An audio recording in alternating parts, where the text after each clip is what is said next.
කිව්වේ නේද? ඒ නිසා මේ සම්මානය බොහොම විශේෂයි. ඔබත් අහගන්න මම මේ කියන විස්තරේ මේ සම්මානය. මාස් 3ක් ගෙවේ නැහැ කිව්වනේ. ඒකට දැන් මම බය නැහැ. මොකද එතනත් සීස් කරනවා අනිවාර්යයෙන් මාස් 3ක් ගෙවේ නැහැ කියන්නේ. සීස් කරනවාද කියලා දැන් බලා ගන්න පුළුවන් මම මේ කියන විස්තරේ.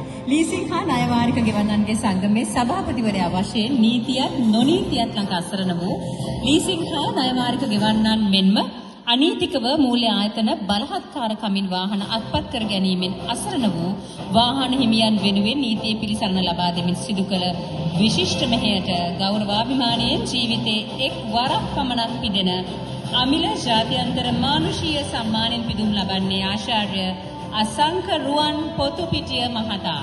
ඒ එතුමාට නම් ලොකු අප්පුඩියක් එන්න ඕනේ. ඔව්. දැන් බය නැතුව ඉන්න පුළුවන් වාහන සීස් කරන්න බැහැලු.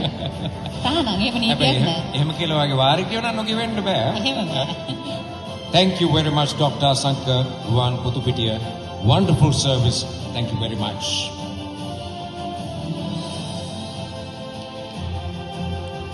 டாக்டர் அசங்கருவன் போதுபிடி அவர்கள் குத்தகை மற்றும் கடன் தவணை செலுத்துவோர் சங்கத்தின் தலைவராக